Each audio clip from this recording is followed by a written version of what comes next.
अभी दरवाजा खोलकर जरा बाहर तो देखो। जैसा कार का सपना तुमने देखा था उससे भी कहीं ज्यादा अच्छी है। क्या सच में पारुल? क्या सच में तुम मेरे लिए कार लाई हो?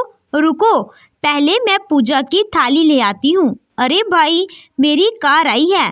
फिर राधिका दौड़कर पूजा की थाली ले आती है और अपने पति मोहन को कहती है, दरवाजा खोलिए ना, देख नहीं रहे हाथ में आरती की थाली है। मोहन दरवाजा खोलता है तो दोनों के होश ही उड़ जाते हैं। कार की जगह एक छोटा सामान उठाने वाला ऑटो खड़ा था। चौंकी भाभी, वैसे पहले तो मैंने सोचा था कि बस जो कपड़े तुम लोगों ने पहने हैं उसी में ही तुम लोगों को विदा कर दूं, पर फिर सोचा इतनी भी निर्दयी बनना ठीक नहीं, तो ठीक से बस तुम लोग जिंदा रह सको, इतना सामान ही ले जा सको, इसीलिए इस कार को मंगाया। राधिका, अरे लगता है तू अपनी औकात भूल गई है। तुझे तो मैं इससे पहले। राधिका पारुल को चांटा मारती। पारुल ही खींचकर उसे एक चांटा लगा देती है और कहती है, बस भाभी, बहुत चला ली अपनी, पर अब सिर्फ मेरी चलेगी। मोहन, राधिका इसे पकड़कर अंदर ले जाते हैं और जहर दे देते हैं। बहुत ज़्यादा बन रही है, अब इसका वजूद ही ख़त्म कर देते हैं। पारुल, अच्छा ज़रा अपने पीछे मुड़कर देखो, जहर तो फिर बाद में दोगे मुझे। इतना कहकर पारुल राधिका के बाल पकड़कर उसे पीछे दिखाती है, जहां कुछ लोग हट्टे कट्टे हाथों में औजार लिए मोहन को आकर दबोच लेते हैं। मोहन, कौन है ये लोग? और पारुल, तू यह सब क्यों कर रही है? राधिका, हाँ पारुल, छोड़ दे अपने भैया को, आखिर इन्होंने तुझे बाप बनकर संभाला है। पारुल, बाप बनकर? भाभी, इसे मेरे पापा के साथ तुलना कर मेरे पापा की बेइज्जती मत करो, वरना आज सच में तुम दोनों को जहर ही दे दूंगी। आज यह सब याद आ रहा है। और भैया, यह सब मैं क्यों कर रही हूँ यह तुम्हें बताना पड़ेगा। क्या तुम नहीं जानते? कुछ महीने पहले घर में मातम का माहौल था, क्योंकि अभी अभी दिनकर जी का निधन हुआ था। मोहन, राधिका और सबसे ज़्यादा पारुल दुखी थी, क्योंकि माँ को तो उसने बचपन में ही खो दिया था और अब पिता का भी साया छिन गया था। जब तक दिनकर जी जीवित थे सब कुछ सामान्य था, पर उनके जाते ही पारुल राधिका और मोहन पर बोझ बन गई। हालांकि पारुल का रिश्ता तय हो चुका था, पर अब यह सवाल था कि दिनकर जी के न रहने से लेन देन कैसा होगा। यह सब कुछ सोचकर मोहन और राधिका चिंतित थे। राधिका, सुनिए जी, पापा जी ने तो काफ़ी कुछ कर लिया था पारुल की शादी के लिए, पर फिर भी लड़के वालों के हिसाब से कुछ कम ही है। अब वह सब तो हमें ही जुटाना पड़ेगा ना, खुद तो चले गए, हमारे गले इसे बांध दिया। मोहन, राधिका, कहने को तो तुम खुद को चालाक कहती हो, पर हो बिल्कुल ही बेवकूफ़। राधिका, क्या कहा आपने? अब इसमें बेवकूफ़ों वाली बात क्या हो गई? मोहन, जो मैं देख पा रहा हूँ तुम क्यों नहीं देख पा रही हो? अरे पापा तो बिल्कुल सही समय पर गए हैं। राधिका, आप मुझे साफ साफ बताइए, मुझे कुछ समझ नहीं आ रहा है। मोहन, देखो पारुल, कि शादी के गहने जो के माँ के थे, बर्तन वगैरह सब पहले से थे, पर यह सब बीने के घर वालों को पता नहीं। हम बीने के घर वालों को कुछ नहीं दे पाए ऐसा कहेंगे, इससे वह खुद ही यह रिश्ता तोड़ देंगे। राधिका, पर इससे फ़ायदा क्या होगा? पारुल तो पूरी जिंदगी फिर हमें छाती पर मूंग दलेगी ना। मोहन, तुम बहुत बोलती हो, पहले मेरी पूरी बात तो सुन लो। राधिका, अच्छा ठीक है। मोहन, वह रिश्ता तोड़ देंगे और हम पारुल से कहेंगे कि बचे हुए सामानों के लिए उन्होंने रिश्ता तोड़ दिया और अभी हमारी ऐसी हालत नहीं कि हम कुछ भी तुझे दे सकें, जिससे पारुल भी इस शादी से पीछे हट जाएगी और हमें दो दो लाभ मिल जाएंगे। राधिका, दो दो लाभ? मोहन, हाँ, पहला, माँ के सारे गहने महंगे सामान हमारे पास ही रहेंगे, और दूसरा, तुम्हें हमेशा के लिए मुफ्त की नौकरानी मिल जाएगी। कहो कैसा लगा? राधिका खुश होते हुए, अरे वाह, क्या आइडिया है, इतना तो मैंने सोचा ही नहीं। सही कहा आपने, मैं बड़ी बेवकूफ़ हूँ। उसके बाद मोहन ने वैसा ही किया और पारुल की शादी टूट गई। अब शुरू होने वाला था पारुल के जीवन का दर्द बड़ा लम्हा। एक दिन राधिका पारुल के कमरे में जाकर कहती है, पारुल देखो, अब पापा जी तो रहे नहीं, तो तुम्हारा खर्च उठाएंगे और तुम्हारे भैया की दुकान इतनी चलती भी नहीं, तो ऐसे में हमने थोड़ी बचत करने की सोची। तुम्हारे भैया की दुकान पर जो लड़का काम करता है, आज से उसकी जगह तुम काम करोगी। जो पैसे तुम्हारे भैया उसे देते थे, उससे तुम्हारा यहाँ खाना पीना चल जाएगा। पारुल, पर भाभी, दुकान पर मैं कैसे? आपको तो पता ही है वहाँ कैसे कैसे लोग आते हैं। राधिका, तो तुम क्या कोई हूर की परी हो जो वह लोग तुम्हें उठा कर ले जाएंगे? सुनो, यहाँ रहना है तो ये सब तो करना ही पड़ेगा, समझी? वरना जाकर सड़क पर रहो। और वैसे भी आजकल लड़कियाँ हर काम करती हैं, जो दुकान पर बैठने में कैसी शर्म। बेचारी पारुल के पास और कोई रास्ता ही नहीं था। वह अब अपने भैया की दुकान पर दिन में काम करती और शाम को गए। एक दिन मोहन आकर राधिका से कहता है, जानती हो राधिका, तुम्हें तो पता ही है साहूकार का कर्जा मैं चुका ही नहीं पा रहा हूँ, ऊपर से सूद भी बढ़ता ही जा रहा है। पर आज उसने एक प्रस्ताव रखा। राधिका, प्रस्ताव? कैसा प्रस्ताव? मोहन, वह पारुल से शादी करना चाहता है, बदले में वह मेरा सारा कर्ज माफ कर देगा। राधिका, उस दिन तो मुझे बड़े बेवकूफ़ कह रहे थे और आज खुद ही बेवकूफ़ वाली बात कर रहे हो। यह तो बहुत अच्छी खबर है, उसमें इतना उदास होने की क्या बात है। हमारा कर्ज भी चुक जाएगा और यह करमजली भी यहाँ से विदा हो जाएगी। मोहन, पर मैं इसीलिए उदास हूँ क्योंकि मेरी बहन मेरे कर्जे से ज़्यादा महंगी है। राधिका हैरान होकर, आज बाई वाला प्यार कहाँ से जाग उठा?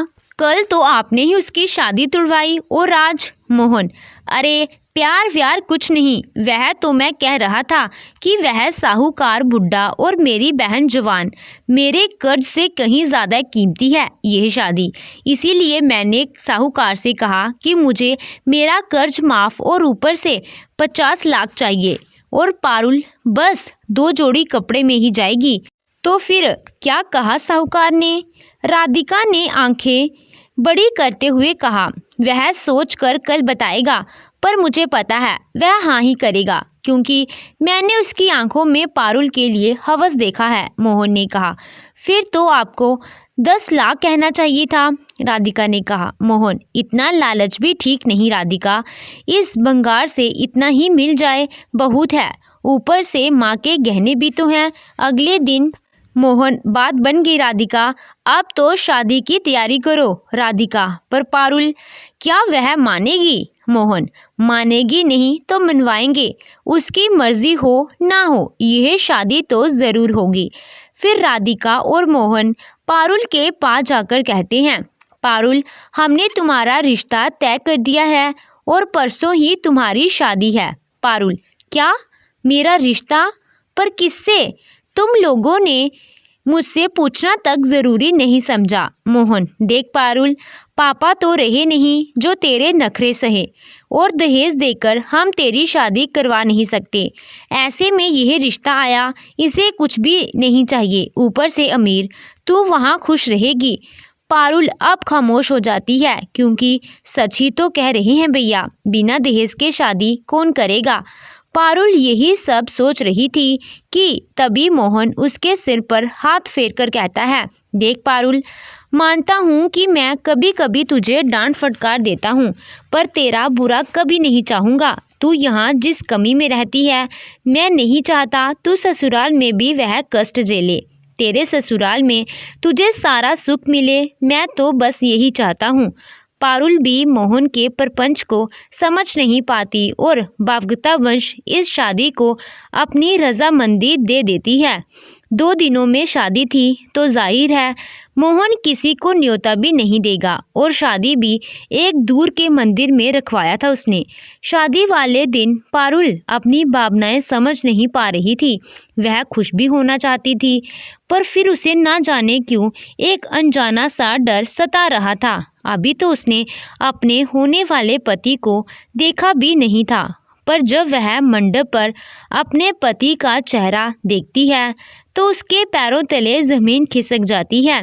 यह तो वही साहूकार है जिसकी गंदी नज़र उस पर थी। फिर पारुल अपनी भाभी से कहती है, भाभी यह सब क्या है, मुझे इससे शादी नहीं करनी। राधिका, अब कुछ नहीं हो सकता पारुल, शादी तो तुम्हें करनी ही पड़ेगी, वरना यहाँ से अब घर नहीं सीधा शमशान जाओगी, और यह तुम्हारे भैया का आदेश है। पारुल अब और कुछ नहीं कह पाती और दोनों की शादी हो जाती है। पारुल तो पहले ही साहूकार को पसंद नहीं करती थी, इसीलिए वह उसे अपने पास भी भड़कने नहीं देती, जिससे साहूकार बहुत नाराज हो जाता है और पहुंच जाता है मोहन के पास। मुझे अपना पैसा वापस चाहिए और अपना कर्ज भी। ले जाओ अपनी बहन को, तुम लोगों ने धोखा किया है मेरे साथ। तुम्हारी बहन को जब यह शादी मंजूर नहीं थी तो तुमने यह बात मुझसे पहले क्यों नहीं कही। मुझे अभी अपना पैसा और कर्ज वापस चाहिए, वरना मैं पुलिस बुला दूंगा। मोहन डर जाता है और कहता है, आप हमें थोड़ा समय दीजिए, हम समझाएंगे पारुल को, और जो वह ना समझी अपना सारा पैसा लौटा देंगे। साहूकार, नहीं, मुझे तुम धोखेबाजों पर अब बिल्कुल भी भरोसा नहीं, मुझे अभी अपना सारा पैसा वापस चाहिए। मोहन, ठीक है, आप अभी इतने पैसे रख लीजिए, बाकी मैं अपने कर्ज के लिए अपने घर के कागजात आपके पास सौंपता हूँ। जब मैं अपना कर्ज चुका दूंगा यह कागजात भी ले लूँगा। साहूकार, ठीक है, और आकर कल सुबह अपनी बहन को ले जाना। पर अगली सुबह के पहले कुछ ऐसा घट जाता है जिसकी उम्मीद शायद किसी को ना थी। साहूकार खा पी कर रात को जो सोता है फिर वह कभी नहीं उठता। उसकी हार्ट अटैक से मृत्यु हो जाती है। यह खबर पाकर मोहन और राधिका खुशी से नाचने लगते हैं। मोहन, देखा राधिका, लगता है भगवान भी हमारे साथ हैं। अब तो उस साहूकार की सारी जायदाद पारुल की, और अब मुझे वह पैसे भी नहीं लौटाने पड़ेंगे। पारुल को तो फिर से भीगी बिल्ली बनाकर उसकी सारी जायदाद हड़प लूँगा। इसे कहते हैं दोनों हाथों में लड्डू और सर घी की कढ़ाई में। साहूकार का सारा काम खत्म कर पारुल अपने भैया भाभी के पास आती है और कहती है, भैया भाभी, अब मेरा क्या होगा। पहले तो मोहन और राधिका पारुल से गुस्सा थे क्योंकि इसने साहूकार की बात नहीं मानी, पर अब जब साहूकार नहीं रहा तो वह पारुल से झूठा प्यार का दिखावा करने लगते हैं। मोहन, चिंता मत कर बहन, अब तो तू आराम से यही रह और सब कुछ हम पर छोड़ दे। पारुल अंदर आकर एक लंबी सांस लेकर आराम से बैठ जाती है। फिर राधिका दौड़कर उसके लिए शरबत ले आती है। पारुल, भैया भाभी, पहले तो मैं आप लोगों को गलत समझ रही थी, पर अब साहूकारनी के रूप में सबसे इज्जत पाकर बहुत खुश हूँ। भैया, यही खुशी मुझे आप दोनों के वजह से मिली है और इसीलिए मैं आप दोनों को कुछ देना चाहती हूँ। मैंने भाभी को हमेशा एक कार की ख्वाहिश करते देखा है और इसीलिए आज वही कार तुम लोगों के लिए घर के बाहर खड़ी है। ज़रा दरवाज़ा तो खोलो। फिर राधिका और मोहन आरती की थाली लिए दरवाज़ा खोलते हैं।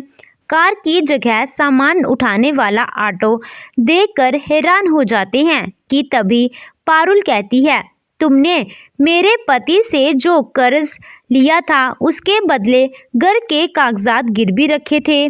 कर्ज तो तुम लोग चुका नहीं पाए, इसीलिए यह घर अब मेरा। निकलो तुम दोनों यहाँ से। मोहन, पारुल, तुम ऐसा नहीं कर सकती। पारुल, हाँ, मैं ऐसा नहीं कर सकती, पर एक साहूकारनी ऐसा कर सकती है।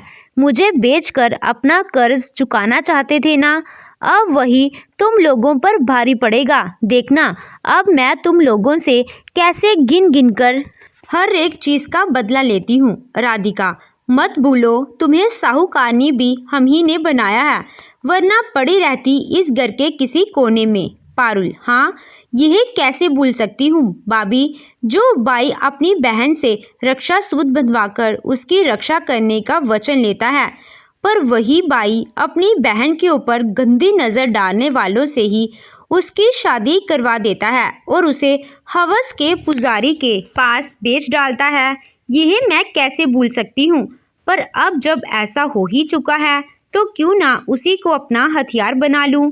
भैया भाभी, कल तुम्हारा दिन था और आज मेरा दिन है, और हाँ, जब तक अपना सारा कर्ज नहीं चुका देते, इस घर के सिवाय अपने कपड़ों के अलावा और कुछ भी नहीं ले जा सकते। दोनों वहां से सिर झुकाए निकलने लगते हैं कि पारुल तभी उन्हें फिर से रोक कर कहती है, अरे एक खबर और है, पता नहीं तुम्हारी दुकान पर आग कैसे लग गई, लगता है शॉर्ट सर्किट हो गया। मोहन और राधिका दौड़कर जब दुकान पहुंचते हैं तो वहां का नज़ारा देख समझ आते हैं कि जो बोते हैं वही पाते हैं। शायद आज सिर्फ इस दुकान में ही आग नहीं लगी, हमारी किस्मत में भी अब आग लग चुकी है। तो दोस्तों, आपको ये कहानी कैसी लगी कमेंट कर ज़रूर बताइएगा। कहानी अच्छी लगी हो तो वीडियो को लाइक कीजिएगा, चैनल पे नए हो तो चैनल को सब्सक्राइब कीजिएगा। Thank you.